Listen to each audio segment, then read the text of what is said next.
everyone, and welcome back to another video. My name is Juan Londoño and we are starting 2022. I hope you had a wonderful 2021. Some people complained it wasn't so great for them, and other people did pretty well. So regardless of what happened, let's make 2022 even better. And by the way, I sincerely hope that this channel has helped some of you with your photography inspiration, if anything else. And I hope that for this year it continues to help you, maybe motivate you, push you forward. And I'm going to include some reviews, product reviews, lens reviews, cameras and stuff. So I hope that brings you back every week to continue learning with me and continue growing. So without further ado, let's get started. So today's topic, or this week's topic I should say, is the zombie photographer explained. And really what we're talking about here is the art of not thinking. So before we get started into the actual topic, let's try to understand zombies for a minute. Zombies, as you know from, movies anyway, are not known for their intelligence, and they often do things without thinking much. You might say that they're kind of good at using their instinct, if that is something that's possible when you're walking around half dead or dead. So what we're going to be talking about in this video is not so much learning to think like a zombie, because first of all, zombies don't exist. I hope nobody gets mad at me for saying that. I know some people are really into that stuff. So the topic here isn't learning to think like a zombie, but rather learning how not to think so much. If you don't want to end up like a zombie, now is a great time for a water break. You knew I was going to talk about water, and what a great intro. I don't want to be a zombie, so I'm going to drink as much water as I can get my hands on. Feel free to pause the video and come back in a minute when you have your beverage.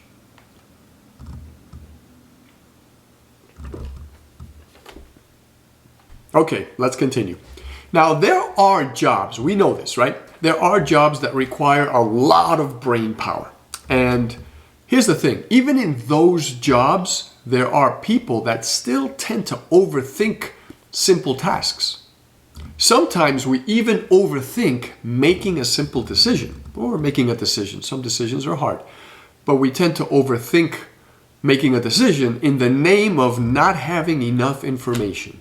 General Colin Powell used to say, and may he rest in peace, he used to say, he was very popular, very known for saying this, it's a very popular quote of his, that when you are faced with making a decision, you should have no less than 40% and no more than 70% of the information needed to make that decision. Now, I don't know about you, but that makes a lot of sense to me, and here's why. Of course, if you have less than 40% of the information, right, you're just going to make a bad decision, a wrong decision, misinformed decision, so many things, however you want to look at it. And the problem isn't so much that. We typically know that. Now, there are people that jump into things. They'll see something and they'll just buy it, and then they regret it later because it turns out to be crap or whatever, right? Most of us will look at the reviews, the ratings, all kinds of things, right? We'll ask people.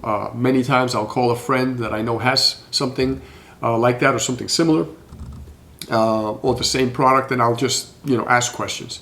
So most of us make an effort to at least have that 40% of the information. But the problem isn't so much that. The problem is when you get to about 70%, because you hit between 40 and 70% pretty quick, but after that it becomes difficult. And what I mean by that is, it might take 1 or 2 days to do some research, to call a store or to go look at the product at the store, to feel it, right? If you can do that, sometimes you can't. To ask a few people to read the reviews and the ratings, it might take a day or two. So you hit between 40 and 70% of the information in a day or two. But now you want to get to 80%. Now you have to start doing research on the product. How is it made? What are the electronics that it's comprised of, right? And you have to dig deeper, right? Is it LCD versus LED? Is it all these different things? Now you have to maybe open up a manual and online and start looking at it. And it may take you another 2 days just to get from 70 to 80%. So you got to 70% in 2 days, and then it's going to take you 2 more days just to get another 10%. But here, it gets even worse. This is what we talk about diminishing returns, right? To get to 90%, it may take you a week. So another 10% may take you a week or two, because now you have to look at manufacturing, how it's shipped, how it's delivered, how it's boxed, all that stuff. And really, when you think about it, do you need all that information to buy the product? Hence, that's why General Colin Powell's comment or proverb, or not proverb, but quote, was really so popular, right? Because he realized early on for his own life, if he wanted to make a good decision relatively fast, he was going to stay between 40 and 70%, because anything less than that was bad, and anything more than that just took way too much time. So now that we understand this concept well, and we understand how zombies think, how does this help us in photography? Well, I'm glad you asked. Number one, know when adequate planning is needed. There is a difference between taking a vacation and taking some pictures on your vacation, between taking pictures at a wedding, and between planning a really expensive journey to an exotic country for a week and taking pictures there, right? I mean, it's obvious. So a wedding is a place where you can't play around, right? This is an event that's going to happen once, and you can't play around. So you've got to take some extra equipment, but it does help if you plan a little, right? Maybe take a trip to the place where you're going to photograph this wedding, see what you're going to need, right? See what the ceiling heights are like, or ask people, are they painted black? Are they white? Can I rebound some flashlight off of these? So generally speaking, there is some planning involved, but you don't want to go crazy planning a wedding.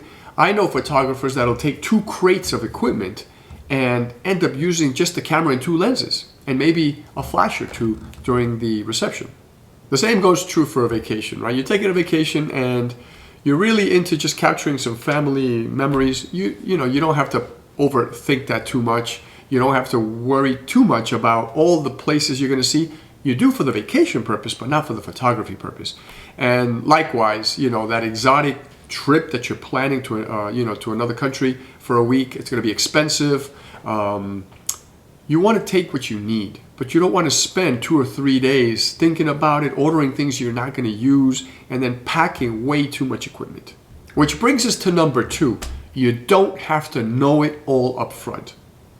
Remember Colin Powell and General Colin Powell and his remark about 40 to 70%? You might want to leave a little bit of the planning to spontaneity, right? Especially on those vacations and even the trip where you're going to an exotic country, right? One of the things we forget about is that we're going to a place where there are locals that live there, and we can ask them once we get there, where can we go? What can we go see? What mountain can we climb? What caves can we look for?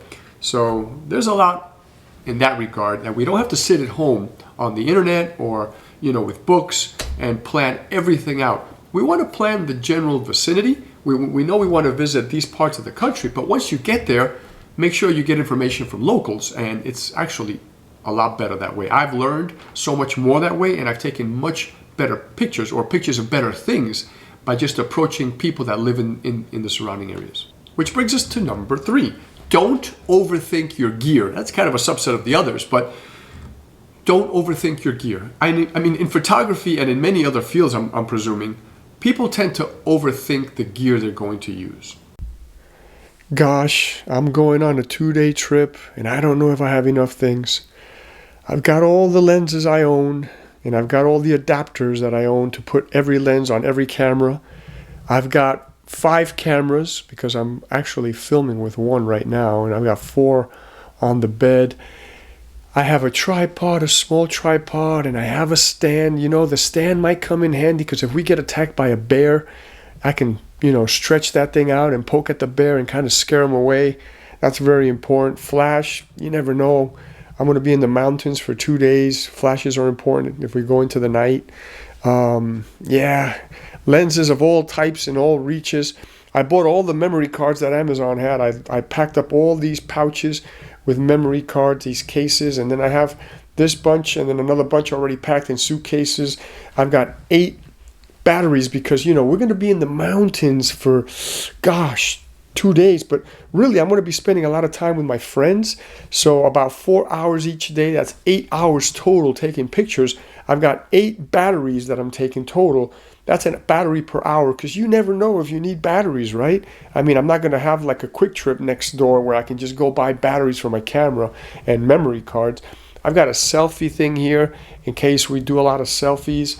Selfie stick. You know, gosh, I don't know if I need anything else.